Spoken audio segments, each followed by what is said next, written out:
Canada के प्रधानमंत्री Justin Trudeau के दिन लगता है लदने वाले हैं। उनकी कुर्सी पर संकट के बादल मंडरा रहे हैं। यही मुद्दा है हमारा आज का। मैं हूं डॉक्टर प्रसून। कनाडा की मीडिया में चल रही खबरों के मुताबिक लिबरल पार्टी के कम से कम 30 सांसदों ने एक दस्तावेज पर हस्ताक्षर करके ट्रूडो को पद छोड़ने के लिए कहा है। ट्रूडो की लिबरल पार्टी के ही करीब 2 दर्जन सांसदों ने उन्हें पद छोड़ने और नेतृत्व से पीछे हटने के लिए 28 अक्टूबर तक का अल्टीमेटम दिया है। सांसदों का दावा है कि ट्रूडो के चलते लिबरल पार्टी को भारी नुकसान हो रहा है। हाल के उपचुनाव में भी उनकी पार्टी को हार का सामना करना पड़ा, लेकिन इसी बीच ट्रूडो ने गुरुवार को कहा कि वह अपने लिबरल पार्टी के लिए नेतृत्व करेंगे और अगले चुनाव में भी उसका नेतृत्व करेंगे। इस बीच कनाडा सरकार ने अगले 2 सालों के लिए अप्रवासियों से जुड़ी नीति को बदलने का फैसला किया है। कनाडा के प्रधानमंत्री जस्टिन ट्रूडो ने गुरुवार को यह घोषणा की। ट्रूडो ने कहा कि हम अगले 2 सालों में कनाडा आने वाले अप्रवासियों की संख्या में कमी करने जा रहे हैं। यह अस्थायी निर्णय है जो हमारी जनसंख्या वृद्धि को रोकने और हमारी अर्थव्यवस्था को गति देने के लिए लिया गया है। ट्रूडो ने कहा कि सभी कनाडाई लोगों के लिए हमारे सिस्टम को सही तरीके से काम करना होगा।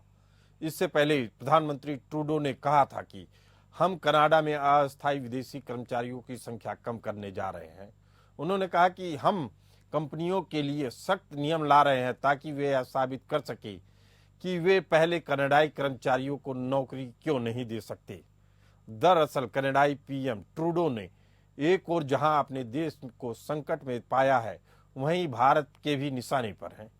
वह खालिस्तानियों को खुश करने के लिए भारत से विवाद को जन्म दे रहे हैं, वहीं भारत पर उंगली भी उठा रहे हैं। खालिस्तानी निर्जर की हत्या में भारत का हाथ बताते हैं। हालांकि उनके आरोपों को भारत खारिज कर चुका है। ट्रूडो के कारण कनाडा और भारत के रिश्तों में कड़वाहट पैदा हो गई है। भारत ने कनाडा से अपने उच्चायुक्त को वापस बुला लिया। भारत द्वारा वापस बुलाए गए राजनयिक संजय वर्मा ने कनाडा को लेकर एक और चौंकाने वाला खुलासा किया। उन्होंने कहा कि कनाडा ने अचानक गैंगस्टर गोल्डी बराड़ का नाम वांटेड लिस्ट से हटा दिया। इसके पीछे 2 ही कारण हो सकते हैं। या तो कनाडा मानती है कि वह मोस्ट वांटेड नहीं है, या फिर उसको गिरफ्तार कर लिया गया है। इसी मुद्दे पर चर्चा करने के लिए हमारे साथ मौजूद हैं कर्नल दिनेश शर्मा, रक्षा विशेषज्ञ के तौर पे, और संजीव श्रीवास्तव होंगे सामरिक मामलों के जानकार। लेकिन आपको बता दें कि ट्रूडो की विदाई लगभग तय हो गई है और सोशल मीडिया में इस तरह की खबरें आ रही हैं कि जिस दिन ट्रूडो की विदाई हो उस दिन राष्ट्रीय अवकाश घोषित किया जाए। रॉयल कैनेडियन माउंटेड पुलिस यानी कनाडा की पुलिस ने यह आरोप लगाया था कि भारत के एजेंट वहां के खुफिया कर्मचारियों के साथ मिली भगत करके कनाडा के आंतरिक मामलों में हस्तक्षेप कर रहे हैं। भारतीय एजेंट वहां के माफिया तत्वों के साथ मिलकर खालिस्तानियों को खत्म कर रहे हैं, ऐसा आरोप लगाया था रॉयल कैनेडियन माउंटेड पुलिस ने।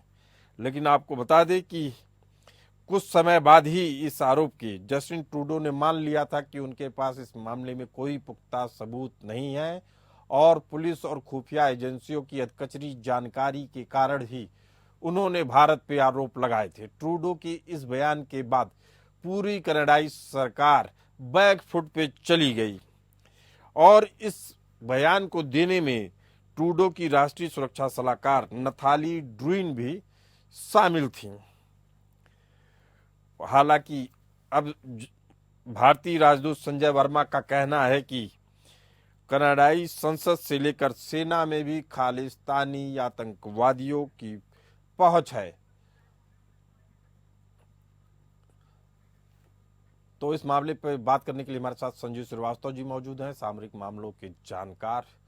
संजीव जी, जो परिस्थितियां बन रही हैं, कनाडा सरकार के लिए कितना बड़ा धक्का है और भारत को क्या इसे जीत के तौर पे लेना चाहिए या मानना चाहिए अभी कूटनीतिक रास्तों पे बहुत कदम चलने हैं? प्रसन्न जी, अपना सवाल आप दोहराएंगे फिर से? मैं कह रहा हूं कि जिस तरीके से जस्टिन ट्रूडो की उनकी लिबरल पार्टी में घेरेबंदी हो रही है, भारत को इसे किस तरीके से लेना चाहिए? इसे अपनी जीत के तौर पे लेना चाहिए या ये मानना चाहिए अभी कूटनीतिक कई दरवाजे अभी और खुलने बाकी हैं? देखिए प्रसून जी, जस्टिन ट्रूडो जो कि कनाडा की प्रधानमंत्री हैं, लिबरल पार्टी के नेता हैं, उनके अपने अनेक ब्लंडर्स की वजह से, जो उन्होंने भारी गलतियां की हैं, उसकी वजह से उनकी जो कुर्सी है प्रधानमंत्री पद की, जिसको कि वो बचाने के लिए उन्होंने भारत और कनाडा जैसे संबंधों को भी दांव पे लगा दिया, वो अब स्वयं से खतरे में आती जा रही है। और उनके द्वारा जाहिर है कि जैसा कि हम आपके चैनल पर भी लगातार इस बात को कहते रहे कि उनकी जो ये नीतियां हैं वो उनके लिए आत्मघाती साबित हो सकती हैं, पूरे कनाडा के लिए आत्मघाती साबित हो सकती हैं।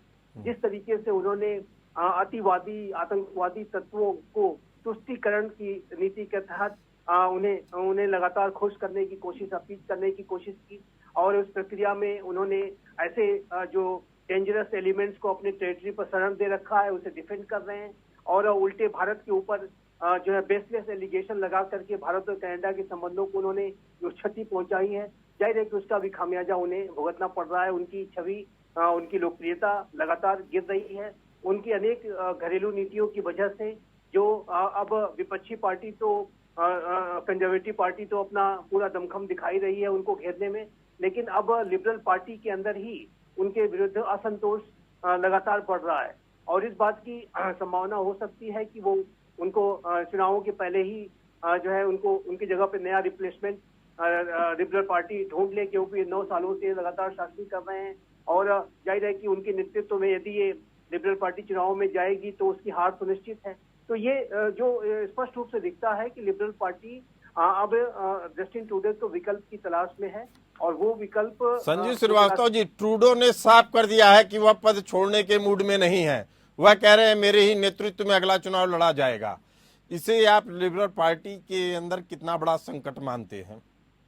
देखिए, ट्रूडो जाहिर है कि एक सत्ता लोलुप व्यक्ति दिखाई देते हैं, और सत्ता की लोलुपता, सत्ता का लालच उनको इतना ज्यादा उनके अंदर है कि उन्होंने भारत और कनाडा जैसे संबंधों को भी दांव पे लगाने में नहीं सोचा कि इसका क्या दुष्परिणाम पूरे कनाडा को और हो सकता है। पूरे भारत और कनाडा के बीच के संबंध अगर बिगड़ेंगे तो पूरे कनाडा की विदेश नीति को क्या नुकसान हो सकता है, ये सारी बातें उन्होंने कंसिडरेशन में नहीं रखी।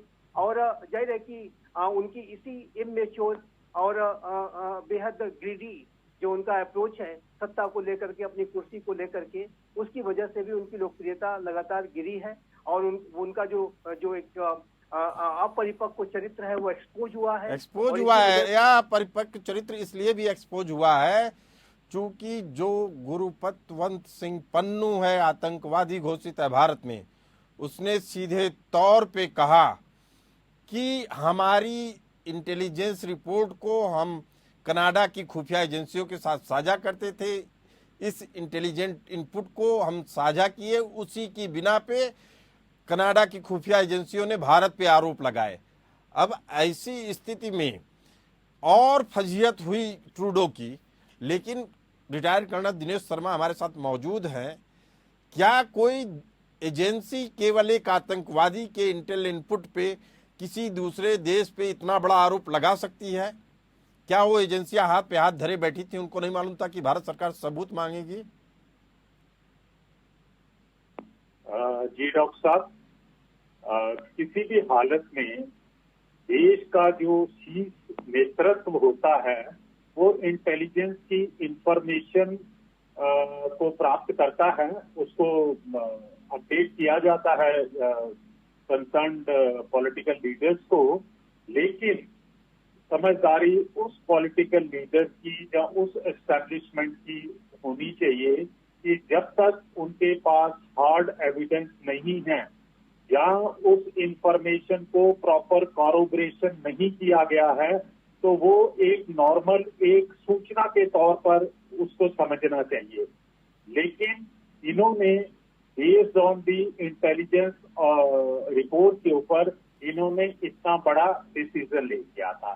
इसके साथ जो गुरबख्श सिंह पन्नू जो कह रहे हैं कि वो पिछले 2-3 सालों से जो है इंटेलिजेंस जो है कनाडा के प्राइम मिनिस्टर ऑफिस को बात कर रहे थे, तो ये एक सीधा साधा आरोप लगता है कि जो कनाडा की इंटेलिजेंस ऑर्गेनाइजेशन है, क्या वो कैपेबल नहीं है, क्या वो सामर्थ्य नहीं है कि उन्हें उस व्यक्ति की इंफॉर्मेशन के ऊपर यकीन करना पड़े जो कि दूसरे देश ने उसको एक वांछित उग्रवादी घोषित किया गया है और उसकी ऑर्गेनाइजेशन को बैन किया है। ये कनाडा की इंटेलिजेंस ऑर्गेनाइजेशन की कैपेबिलिटीज के ऊपर बहुत बड़ा प्रश्न चिन्ह लगा देती है कि आप किस भी इंफॉर्मेशन को ग्रहण कर रहे हैं और उसको किस प्रकार से यूटिलाइज कर रहे हैं। कर्नल दिनेश शर्मा जी जी कहिए आप बात। डॉक्टर साहब एक बात मैं और साथ में ऐड करना चाहता हूं। ये जो साइकोलॉजिकल वॉरफेयर होती है, ये युद्ध के मैदान में मोर्चे के ऊपर ही नहीं लड़ी जाती, लेकिन राजनीतिक जीवन के अंदर भी मनोवैज्ञानिक युद्ध को इस्तेमाल किया जाता है ताकि जो लोगों की सोचने की शक्ति, उनके विचारों को बदली किया जाए। और ये सब करने के लिए कुछ अर्ध सत्य जो हैं वो लोगों के सामने पेश किए जाते हैं। दिनेश शर्मा जी, मैं इसी बात पे आ रहा था, आपने बहुत ही अहम बात उठाई है। इसी कारण से शायद जस्टिन ट्रूडो ने खुफिया एजेंसियों के ऊपर भी भांडा फोड़ दिया है। उन्होंने साफ कर दिया कि मैंने अपनी तरफ से भारत के संबंध को खराब नहीं किया है। मुझे जो इंटेलिजेंस रिपोर्ट मिली, जो इनपुट मिला, उसके आधार पे मैंने बयान दिया था। इसका मतलब है कि ट्रूडो अपने आप को बचाने के लिए कनाडा की खुफिया एजेंसियों को भी नहीं बख्श रहे हैं, यही मतलब है। डॉक्टर साहब देखिए, एक टीम तभी तरक्की करती है अगर उनके अंदर एक सेंस ऑफ बिलोंगिंगनेस है। अगर आप इस वाली घटना को देखते हैं जो जस्टिन ट्रूडो कहते हैं कि मैंने जो भी एक्शन लिया based on my own intelligence organisation, इसका मतलब है कि आप अपने देश की खुद की संस्था को इंटरनेशनल अरीना के ऊपर जो है उनको डिस्करेज कर रहे हैं। मेरे हिसाब से या मेरा ये मानना है कि इस प्रकार का लीडर कभी कामयाब नहीं हो सकता है जो कि क्राइसिस में अपनी टीम के ऊपर जो है उंगली उठाना शुरू करे। अगर आपकी ऑर्गेनाइजेशन में और इंटेलिजेंस जो सेटअप होता है, जहां तक मेरा ज्ञान है कि इंटेलिजेंस ऑर्गेनाइजेशन जो होती हैं वो पर्दे के पीछे से काम करती हैं। उनका काम होता है कि पूरी इनपुट को लाके पॉलिटिकल मास्टर्स को देना और बेस्ड ऑन देयर इनपुट जो है पॉलिटिकल मास्टर बाकी सारे पहलुओं को स्टडी करने के बाद जो है उसके ऊपर एक्शन लेते हैं। ना कि एक छोटी सी रिपोर्ट अगर इंटेलिजेंस ऑर्गेनाइजेशन ने दी, बिना उसे कारोबार किए हुए, बिना उसके बाकी हार्ड एविडेंस के आप जो है इस प्रकार की स्टेटमेंट इंटरनेशनल लेवल के ऊपर देते हैं और एक अपने दूसरे मित्र देश के साथ उनके संबंध खराब करते हैं। इसी के साथ मैं ये ऐड करना चाहूंगा कि ये जो 5 आइज का बार बार जिक्र हो रहा है, अगर आप देखें जब से ये घटनाक्रम शुरू हुआ है, 5 आइज ने कोई भी ज्वाइंट स्टेटमेंट नहीं दिया है। 5 आइज उन देशों को कहा जाता है, दिनेश शर्मा जी हम अपने दर्शकों को बता दें कि जो इंटेलिजेंस जैसे कनाडा है, अमेरिका है, न्यूजीलैंड है, ऑस्ट्रेलिया जैसे देश हैं और ब्रिटेन भी उसमें शामिल है कि ये लोग अपने खुफिया तथ्यों को, खुफिया जानकारियों को इन 5 देश आपस में साझा करते हैं। लेकिन अमेरिका ने इनसे किनारा कर लिया था, जिसके बाद से बाकी भी देश पीछे हट गए और ट्रूडो की जो चाल थी भारत को अलग थलग करने की, उसमें ट्रूडो खुद अलग थलग पड़ गए। संजीव शर्मा जी हमारे साथ मौजूद हैं। संजीव जी, भारतीय राजदूत संजय वर्मा कह रहे हैं कि कनाडा के संसद से लेकर सेना तक में खालिस्तानी आतंकवादियों की भरमार है। अगर ऐसी स्थिति है तो ट्रूडो के बदलने पे क्या बदलाव आप देखते हैं? कोई बदलाव होगा भी कि नहीं? बड़ा सवाल है संजीव जी। देखिए, कनाडा के अंदर अनेक ऐसे खालिस्तान समर्थक अतिवादी आतंकवादी तत्व हैं जो कि भारत के विरुद्ध साजिशें रच रहे हैं। और ये जो एलिमेंट्स हैं उनको ट्रूडो की सरकार के द्वारा प्रश्रय और सपोर्ट देने का कार्य किया गया है। और ट्रूडो ने अपनी सरकार को बचा के रखने के लिए, जो उनकी अल्पमत की सरकार थी, उन्होंने न्यू डेमोक्रेटिक पार्टी का समर्थन लिया और उस बदले में उन्होंने लगातार न्यू डेमोक्रेटिक पार्टी का जो खालिस्तान समर्थक वाला उसकी जो एजेंडा है उसके आधार पर उन्होंने भारत के साथ अपने संबंध खराब किए, भारत के विरोध में जाकर के अनेक स्टेप्स उठाए। और जाहिर है कि उन्होंने अपने पद की को बचाए रखने के लिए सत्ता लोलुपता की वजह से उन्होंने भारत और कनाडा के संबंधों को भी दांव पे लगाने से वो नहीं चूके। तो ये जो ट्रूडो की जो पूरी नीतियां रही हैं वो ट्रूडो के स्वयं के जो उनका जो व्यक्तित्व है उसको, जैसा कि मैं कह रहा था कि अपरिपक्व है, उसको एक्सपोज किया है। उन्होंने अपने हितों को अपनी क्षति पहुंचाई है। संजीव जी, जो मेरा सवाल है वो ये है कि अगर ऐसी स्थिति है कि कनाडा के संसद से लेकर कनाडा की सेना तक में खालिस्तानी आतंकियों की भरमार है, तो क्या ट्रूडो के बदलने से परिस्थितियां बदल जाएंगी या भारत के लिए एक नई चुनौती फिर खड़ी हो जाएगी? देखिए, भरमार तो मैं नहीं कहूंगा। और एम्बेसडर संजय वर्मा ने अपने जो साक्षात्कार में ये अवश्य कहा कि ये जो पूरी अनेक ऐसे जो एलिमेंट्स हैं जो प्रो खालिस्तानी हैं वो कनाडा के एजेंसीज के लिए काम करते हैं, उनके लिए उनके एसेट्स हैं, इस तरीके की बातें कही हैं। लेकिन मैं नहीं मानता कि ऐसे आतंकियों अतिवादियों की संख्या बहुत ज्यादा है या कनाडा में बहुत बड़ी संख्या में खालिस्तान समर्थक हैं। मुझे ऐसा नहीं लगता। कनाडा में लगभग 8 लाख हमारे सिख भाई बहन हैं और वो उसमें से चंद मुट्ठी भर इस तरीके की जो लोग हैं जो कि कनाडा वगैरह के मंसूबे पालते हैं। कनाडा का जो खालिस्तान के मंसूबे पालते हैं और खालिस्तान का जो विषय है वो भारत में डेड है। भारत ने इसके ऊपर जो यहाँ पे अलगाववादी जो इस तरीके का आतंकवादी ताकतें पाकिस्तान के समर्थन में चल रही थी उसको भारत ने पूरी तरह से समाप्त कर दिया है। उसके रिवाइवल का कोई प्रश्न ही नहीं उठता है। और विदेशों से भी अगर कोई इस तरीके की साजिश रचेगा तो भारत उनका हॉट परस्यूट कर रहा है। भारत की जो आतंकवाद के प्रति जो जीरो टॉलरेंस की पॉलिसी है, चाहे वो देश के अंदर आतंकवाद हो, चाहे वो विदेशों में किया जाने वाला, विदेशों की धरती से की जाने वाली साजिशें हो, वो जाहिर है कि भारत को बर्दाश्त नहीं है। भारत को बर्दाश्त नहीं होगा। दिनेश शर्मा जी, पन्नू ने जिस तरीके से ट्रूडो को बैकफुट पे ले गया अपने बयान के बाद, उससे क्या लगता है कि पन्नू का मकसद क्या है? क्या ट्रूडो के ऊपर और दबाव बढ़ाना है? उसने एक तरीके से बेनकाब कर दिया है कनाडा की खुफिया एजेंसियों को, कनाडा के पीएम जस्टिन ट्रूडो को और कनाडा के न्याय कानून व्यवस्था को भी, जो कहता है कि कानून का शासन है। लेकिन जो अगर उसकी बात मानी जाए, और ट्रूडो कल तक उसके समर्थक भी दिखते थे, ऐसी स्थिति में पन्नू का क्या मकसद हो सकता है? या पन्नू के बहाने अमेरिका कोई निशाना साध रहा है कनाडा पे? डॉक्टर साहब, जहां तक मेरा मानना है, पन्नू जो है वो एक प्रकार से एक्सपोज हो चुका है। उसका जो मकसद था, जिस प्रकार से उसने इंटरव्यू दिया है और उसके बाद का जो घटनाक्रम हुआ है पिछले 1-1.5 महीने से, उसके बाद जो है उसका जो विश्वसनीयता है, पहली तो अभी उसे कोई इंटेलिजेंस ऑर्गेनाइजेशन उसके साथ कोई संपर्क नहीं करेगी और वो उनसे जो है they will maintain A respectable distance, number 1। दूसरा जो है, इस घटनाक्रम का इसका असर जो है आपको पूरे कनाडा के अंदर नजर आ रहा है।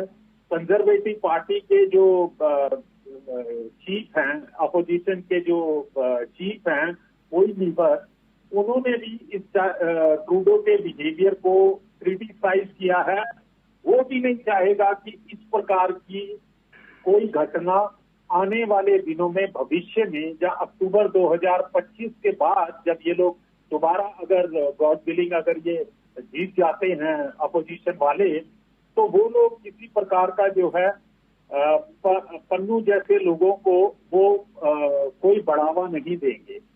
ये मेरा मानना है कि उसने अपना ट्रम्प कार्ड जो है एक बार उसने चल चुका है और उसकी रेपरकेशन जो है इंटरनेशनल लेवल के ऊपर जो भारत और कनाडा के संबंध बिगड़े हैं उसकी रिपरकेशन जो है हर लोग महसूस कर रहा। अगर आप उनके लीडिंग न्यूज़पेपर, नेशनल पोस्ट, जहां आउटलेट और बाकी जो खबरों में देखें, उन्होंने डायरेक्टली ब्लेम किया है जस्टिस ट्रूडो को कि इसने इंटरनेशनल लेवल के ऊपर जो है कनाडा की साख गिराई है।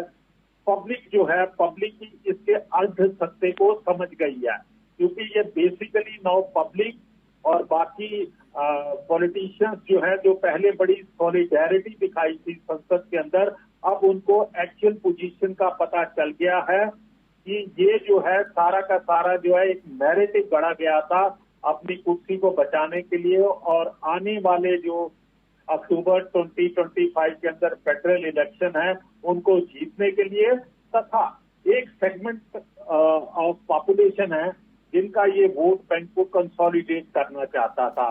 तो मेरे मानना है कि आने वाले भविष्य में चाहे कोई ये कंजर्वेटिव पार्टी भी आती है पावर के अंदर, वो इस प्रकार के जाल में नहीं फंसेंगे।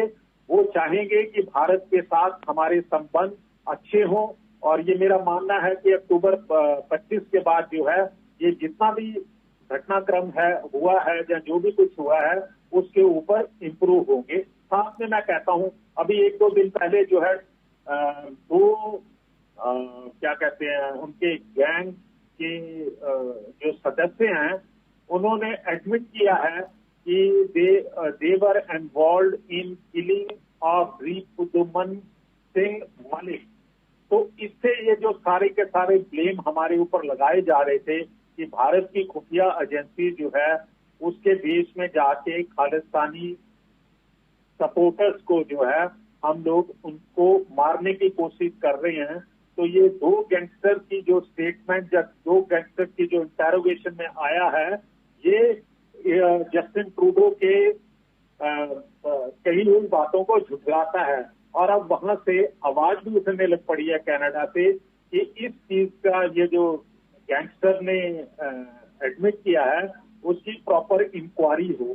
तो अभी जो है आपने बेहद अहम बात बताई है कर्नल दिनेश जी, लेकिन इस इंक्वायरी को लिबरल पार्टी के लोगों ने ही रोक दिया है। उनको मालूम है कि इसके खुलासे के बाद और भी फजियत होनी तय है कनाडा सरकार की।